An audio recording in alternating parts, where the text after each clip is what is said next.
నమస్కారం అండి. మనం ఇప్పుడు యశోద పులుగుర్త గారు రచించిన కురువింద అనే కథను విందామా? అమ్మాయి కురువిందా, అత్తయ్య పిలిచారా అంటూ అత్తగారి దగ్గరకు వచ్చింది కురువింద. ఏమీ లేదులే తల్లి, నేను గుడికి వెళ్తున్నాను. గుళ్ళో ఎవరో స్వామీజీ వారి ప్రవచనాలు ఉన్నాయట. చపాతీల్లోకి కూర చేసేసాను. ప్రొద్దుడు చేసిన తోటకూర పులుసు, కంది పచ్చడి ఉన్నాయి. ప్రమోద్ అన్నం తింటానంటే కాస్త బంగాళదుంపలు వేయించు. ఆఫీస్ క్యాంటీన్లో రోజు ఏమి తింటాడో ఏమో కానీ ఇంటికి రాగానే ఏం కూరలు చేశానో అనుకుంటూ గిన్నెలు మూతలు తెరిచి మరీ చూస్తాడు. వాడికి తోటకూర ఆవపెట్టి చేసిన పులుసు అంటే మరీ ఇష్టం. దానిలోకి కాంబినేషన్ కందిపప్పు పచ్చడి ఉందంటే అస్సలు ఊరుకోడు. కాసిన బియ్యం కుక్కర్లో పెట్టి అన్నం వండే కురువిందా.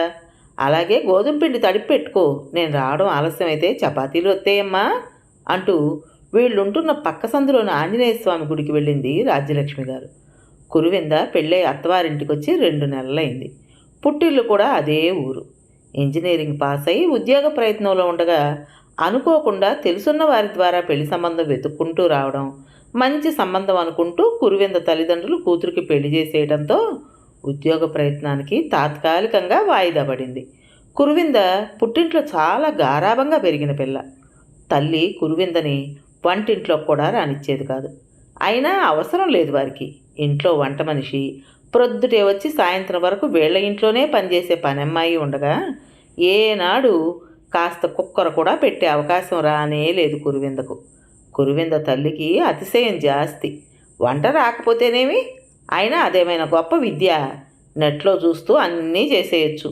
అవసరం వస్తే తన బంగారు తల్లి ఆ మాత్రం మేనేజ్ చేయలేదా అన్న నమ్మకం అంతే. కానీ ఇక్కడ కురువింద అత్తగారింట్లో అంతా విరుద్ధమే. వంట మనిషిని పెట్టుకోగలిగే స్తోమత ఉన్నా రాజ్యలక్ష్మి గారికి అన్ని పనులు తనే స్వయంగా చేసుకోవాలన్న ఆరాటం ఎక్కువ. మామూలుగా పని మనిషి ప్రొద్దుటే వచ్చి అన్ని పనులు చేస్తున్నా ఈవిడ కొన్ని పనులను పని మనిషితో చేయించదు. గిన్నెలు తోమాక తిరిగి గిన్నెలు ట్యాప్ వాటర్ దగ్గర మరోసారి కడుక్కుంటారు ఆవిడ. వంటగది, దేవుడు గది, అలాగే వంటగట్టు అవి స్వయంగా ఆవిడే శుభ్రపరచుకుంటారు. ప్రొద్దుట కాఫీలు, టిఫిన్లు, మధ్యాహ్నం వంట, రాత్రి డిన్నర్ అన్నీ ఆవిడే తయారు చేస్తారు. ఇంట్లో ఎవరేం తింటారో తెలుసు కనుక ఆ ప్రకారం చకచకా చేసుకుంటూ పోతారు. కురువిందకు ఆవిడని చూస్తే ఆశ్చర్యం కలుగుతుంది. తన పుట్టింట్లో వంట ఆమె రాకపోతే తల్లి పడే కంగారు గుర్తుకొచ్చింది. బయట హోటల్ నుండి టిఫిన్లు తెప్పించడం, కూరలకు ఆర్డర్ ఇచ్చి రైస్ కుక్కర్లో అన్నం వండడం తెలుసు. తనకేమీ పని రాదు. అత్తగారు మొదటి 3 వారాలు తనకేమీ పని చెప్పలేదు. ఒక 15 రోజుల నుండి చిన్న చిన్న పనులు చెప్పడం చేస్తున్నారు ఆవిడ. తనతో ఉండి చూడమంటున్నారు. కూరలు కట్ చేయమనడం, పోపు అవి వేయించి ఇచ్చి మిక్సీలో పొడిలాంటివి చేయమనడం, ఏ పొడులు ఏ ఏ కూరలకు వాడాలో చెప్పడం, కాఫీలు కలపడం, ఇడ్లీ కుక్కర్లో ఇడ్లీలు వేయడం, పెనం మీద దోశలు వేయడం లాంటివి అన్నీ దగ్గరుండి చేయిస్తున్నారు. ఒకసారి ఆవిడ కోడలితో, చూడు కురువిందా, నీ చేత పనులు చేయించాలని నా ఉద్దేశం కాదు. రేపు ప్రమోదు ఉద్యోగరీత్యా ఎక్కడికైనా బదిలీ అవ్వచ్చు. నీకు వంట వస్తే హోటల్ బాధలుండవు. హాయిగా ఇంట్లో వండుకుని తింటే ఆరోగ్యాలు బాగుంటాయనేసరికి అవునంటూ తల ఊపింది కురువింద. కురువింద ఆడపడుచు ఇంజనీరింగ్ 3వ సంవత్సరం చదువుతోంది. ఆ అమ్మాయికి రాని పని అంటూ లేదు. కిందటి వారం రాజ్యలక్ష్మి గారు ఒక్కరు ఎవరో బంధువుల ఇంట్లో పెళ్ళంటూ విజయవాడ వెళితే ఆవిడ వచ్చే వరకు ఆ అమ్మాయే ఇంట్లో అన్ని పనులు వంట చేసింది. చకచక వంటింట్లో పెద్దవాళ్ళు చేసినట్లుగా ఎంతో రుచికరంగా వంట చేసింది. దేవుడి దగ్గర దీపారాధన చేయడం, అన్నీ పొందిగ్గా సర్దేయడం అవి చూస్తుంటే తనకంటే 2 సంవత్సరాలు చిన్నదైన ఆ అమ్మాయి చకచక పనులు అలా చేస్తుంటే కురువింద అమ్మాయిని చూస్తూ నేనేమీ చేయలేకపోతున్నానే అని గిల్టీగా ఫీల్ అయ్యేది. వదినా, ఈ కూర ఎలా ఉందో రుచి చూడవు అంటూ కురువిందను కూడా కలుపుకుంటూ అన్ని పనులు నిర్వర్తించింది. అప్పటి నుండి కురువిందకు తను వంట నేర్చుకోవాలని, అందరికంటే బాగా చేసి అందరి మెప్పు పొందాలనే ఆరాటం మొదలైంది. మొత్తానికి రాజ్యలక్ష్మి గారి గుండుండి ఇంటికి వచ్చేసరికి కురువింద చిన్న చిన్న చపాతీలు ఒత్తి జాగ్రత్తగా చపాతీలు కాల్చి హాట్ ప్యాక్లో సర్దింది పొందికగా. ఇది తన మొదటి అనుభవం. మొదట పెద్ద పెద్ద చపాతీలు వత్తబోతే అష్టవంకర్లు వచ్చేసాయి. అందుకే చిన్న చిన్న చపాతీలు ఒత్తి కాల్చింది. అందరూ చాలా బాగా చేశావని, మెత్తగా బాగున్నాయని కామెంట్ చేసేసరికి చాలా గర్వంగా ఫీల్ అయింది. కురువింద భర్త ప్రమోద్ మాత్రం కురువిందని చిలిపిగా ఉడికించాడు. నీవేనా చేసింది, నేను నమ్మననేసరికి రాజ్యలక్ష్మి గారు, నమ్మకపోతే ఏం చేస్తావురా, నీ ఎదురుగా చేసి చూపాలా, పాపం కష్టపడి అన్ని చపాతీలు చేస్తే అంటూ కోడల్ని వెనకేసుకొచ్చారు. ఒక ఆదివారం నాడు రాజ్యలక్ష్మి గారు కురువింద తల్లిదండ్రులను తమ్ముణ్ణి వారింటికి లంచ్కి ఆహ్వానించారు.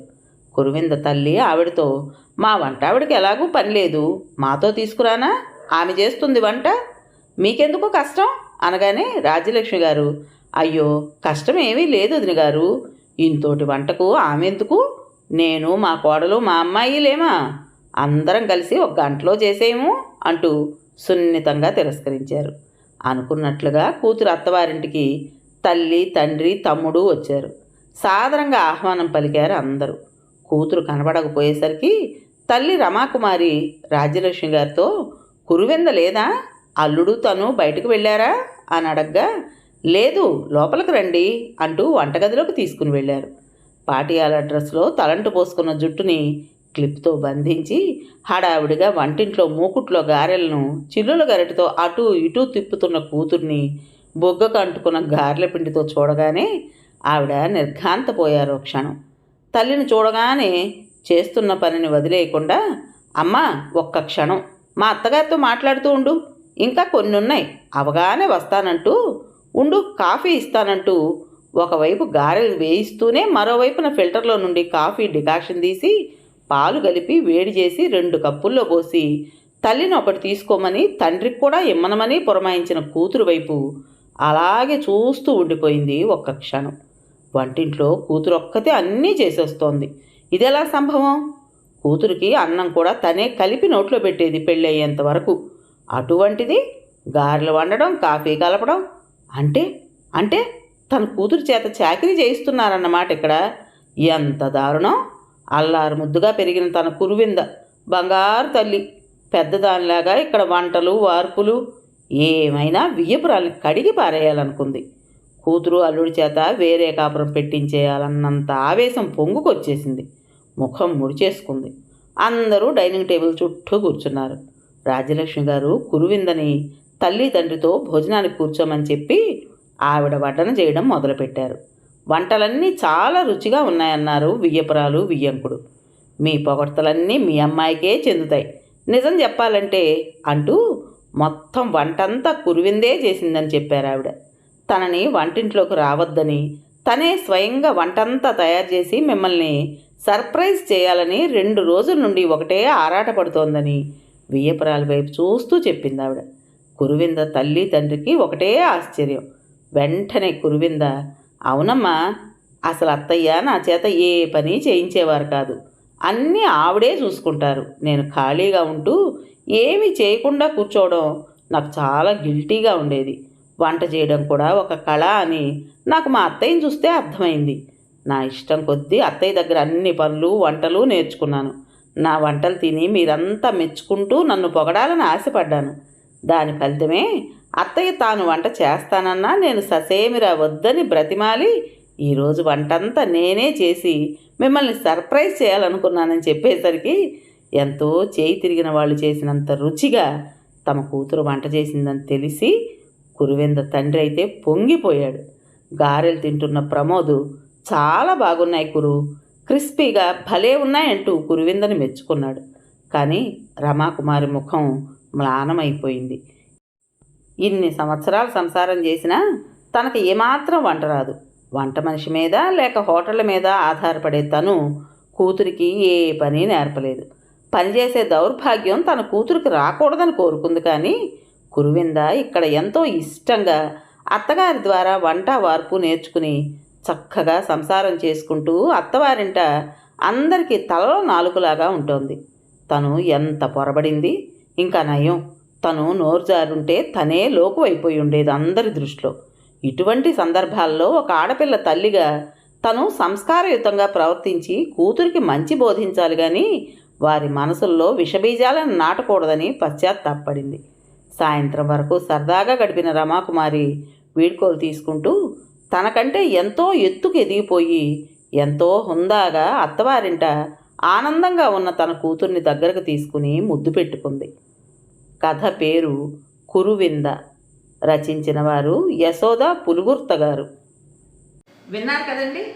మరి ఈ కథ మీకు నచ్చిందా? నచ్చినట్టయితే లైక్ చేసి మరో నలుగురికి షేర్ చేయండి. అలాగే కొత్త వాళ్ళు కనుక మన ఛానల్ని చూస్తున్నట్లయితే తప్పకుండా సబ్స్క్రైబ్ చేసుకోండి. మరి ఇంత మంచి కథను మనకు అందించిన రచయిత్రి యశోద పులుగుర్త గారికి మనందరి తరపున మనస్ఫూర్తిగా ధన్యవాదాలు తెలియజేసుకుంటూ రేపు మరో మంచి కథతో మీ ముందుకు వస్తాను. అప్పటి వరకు ఉంటానండి.